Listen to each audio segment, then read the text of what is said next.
દેશ અંદરથી તૂટે કે દેશની સીમા તૂટે, દેશનું સાર્વભૌમત્વ અને દેશની અખંડિતતા તૂટે, એ કોઈ નાગરિકને પોસાય એવી બાબત નથી કે કોઈ દેશને પોસાય એવી બાબત નથી.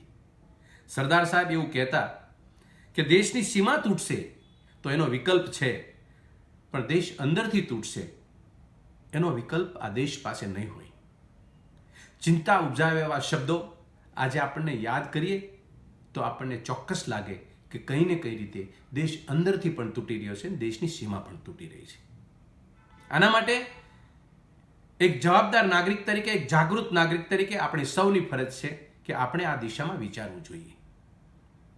અને આ વિચાર કરતાં કરતાં જ્યારે અંત સમય આવે છે ત્યારે ચોક્કસ એવું લાગે છે કે સત્તારૂઢ લોકો ભાન ભૂલ્યા છે દેશની સીમા સુરક્ષા માટે, એની ચિંતા કરવામાં, કે દેશની અંદરની અંદરથી તૂટતો હોય એની દિશામાં વિચાર કરવા માટે.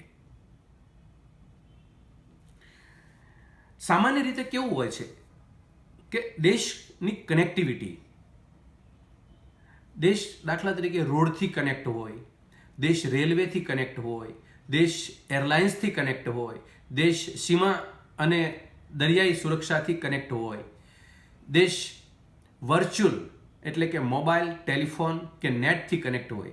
આ કનેક્ટિવિટી છે દેશની જે મજબૂતાઈ વધારવા માટે, દેશની વિકાસની મજબૂતાઈ, સ્પીડ વધારવા માટે ખૂબ કામ કરતા હોય છે અને મહત્વના પાસા છે.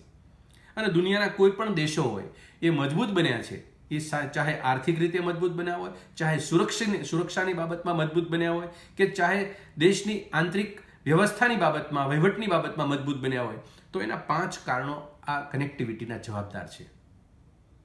અને આપણે જે તે સમયની જે કોંગ્રેસની સરકાર હતી કે જે તે સમયે આઝાદી પછી સૌથી વધુ જો કામ કોંગ્રેસે કર્યું હોય તો આ કનેક્ટિવિટીને મજબૂત બનાવવાનું કર્યું છે.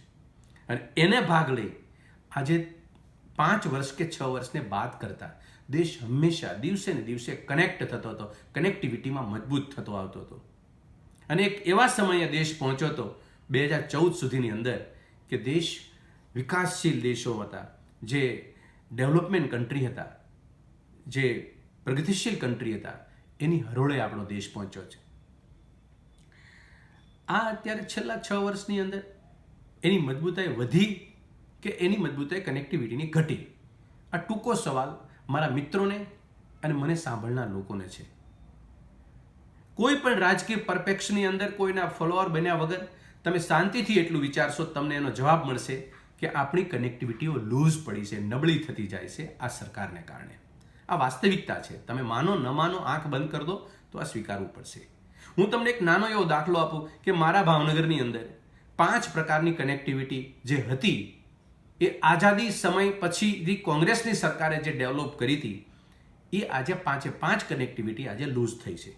દાખલા તરીકે ભાવનગર પહોંચવાનો રસ્તો કે રોડ હતો, રોડ કનેક્ટિવિટી એ પણ નબળી પડી.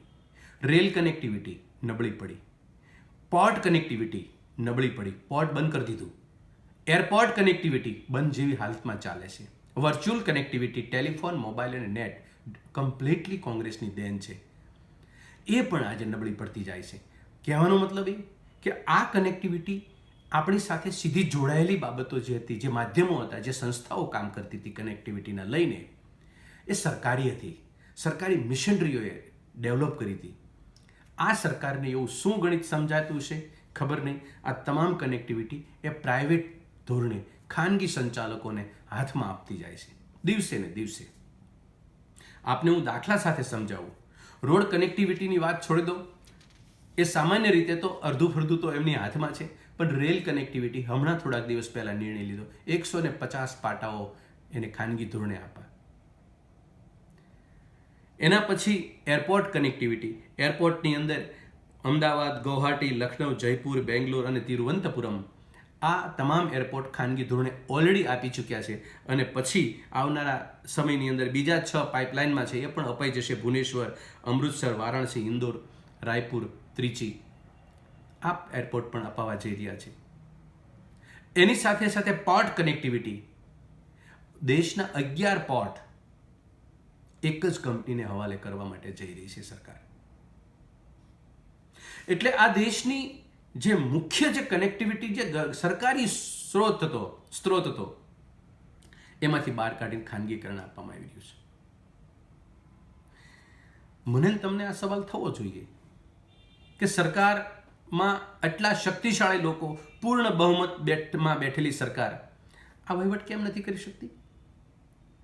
અને આ વહીવટ નથી કરી શકતી એના બદલાની અંદર આપણને આ સસ્તી સુવિધાઓ મળતી હતી, આ સસ્તી કનેક્ટિવિટીના ફાયદાઓ આપણને મળતા હતા, એ આપણને મોંઘી કેમ પડવા માંડી?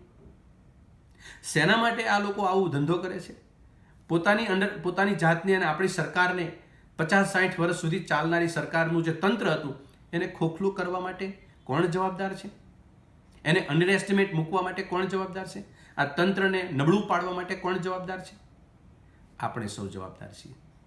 કારણ કે આપણે એવા વહેમમાં છીએ કે આ બોલે એ બધું કરે છે. આપણે એવા વિશ્વાસમાં બેઠેલા છીએ આ બોલે એવું કરશે. 5 વર્ષની ફલશ્રુતિ આવી, બોલે એવું પ્રમાણે કંઈ કર્યું નથી. આપણને કંઈ ને કઈ રીતે ગુમરાહ કરવાનું કામ, એની કનેક્ટિવિટી, એના બિઝનેસની કનેક્ટિવિટી, સત્તામાં બેઠેલા લોકોના બિઝનેસની કનેક્ટિવિટી, આ સરકારમાંથી કંઈ ને કંઈ બિઝનેસો ઊભા કર્યા છે અને આપણા બિઝનેસની કનેક્ટિવિટી, આપણી બેઝિક કનેક્ટિવિટીમાંથી આપણને છૂટા પાડ્યા છે. આપણને ખર્ચાળ કન્ડિશનમાં મૂકેલા છે. એક જનતા તરીકે, એક જનતાના અવાજ આપણે કાઢવાનો હોય તો ચોક્કસ કાઢી શકાય કે આ સરકારોએ અમારા માટે જે સુવિધાઓ ઉપલબ્ધ કરવા જઈ રહી છે એ ડોળ છે, દંભ છે અને બનાવટી છે. કારણ કે એમાં પોતાના હિતો સિવાય એ સર્કલમાંથી બહાર નથી નીકળતા. આ એવી સરકાર તમારા ઉપર ને મારા ઉપર રાજ કરી રહી છે ને આપણે સૌએ ચૂંટીને મોકલ્યા છે.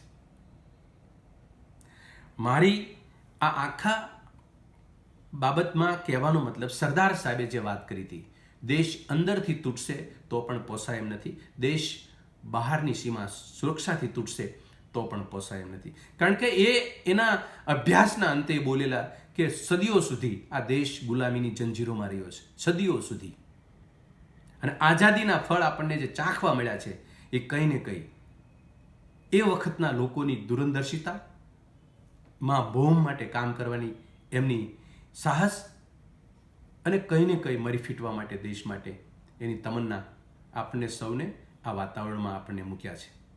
અને આવા વામન લોકો, માનસિક વામન લોકો, 1.5 ફૂટિયા લોકો સત્તામાં બેઠા છે અત્યારે, માત્ર ને માત્ર પોતાના સર્કલને કુંડાળામાંથી બહાર નથી નીકળતા. જેને ખબર જ નથી આઝાદી કેમ મળી, આઝાદી માટે રોડા નાખનારા લોકો આ દેશની સત્તામાં બેઠેલા છે. માત્ર પોતાના જીભના શબ્દોથી અને વાકસટાથી, વાણી પ્રયોગથી આપણને સૌને કે દેશને અભિભૂત કરીને બેસનારા લોકોને આપણે 4 વખત ઓળખવાની જરૂર છે. આ કનેક્ટિવિટી આજે હું વાત કરી રહ્યો છું, આજની તારીખે પરિણામલક્ષી જે વસ્તુ બનવી જોઈએ એ આજે આપણી સામે નથી. ટૂંકમાં મારી વાત ને મારો વિચાર આપ સૌના કાન સુધી મેં પરિપક્વ થવા માટે મેં મોકલ્યો છે. હું એક નાગરિક તરીકે આ વિચારી શકું છું, આપ પણ આ નાગરિક તરીકે વિચારી શકો છો. સરકારમાં જે બેઠા હોય એનું પહેલું પવિત્ર કામ અને પહેલો ધર્મ એ છે કે દેશને એક સૂત્રે બાંધવો, દેશને અખંડિત રાખવો, દેશને સીમાથી કે અંદરથી તૂટતો બચાવવો અને લોકોને શિક્ષણ, આરોગ્ય અને રોજગારી અને ખેતી વિષયક બાબતથી એક સુદૃઢ બનાવવો અને લોકોને એને ઉપભોક્તાને એમ લાગે કે નહીં મારી સરકાર છે અને અમે ચૂંટેલી સરકાર છે, લોકશાહીમાં અમે છીએ. કમસે કમ એને એમ તો ન લાગે કે અમે સરમુખત્યારશાહીમાં જીવીએ છીએ. આ અહેસાસમાંથી એને બહાર કાઢવા માટે એને મૂકવો, એને વિચાર કરતો કરવો, આપણી આવી અપેક્ષાઓ હતી. આજની તારીખે આ અપેક્ષા ફૂલફિલ થતી નથી. આ મારો સંપૂર્ણ દાવો છે.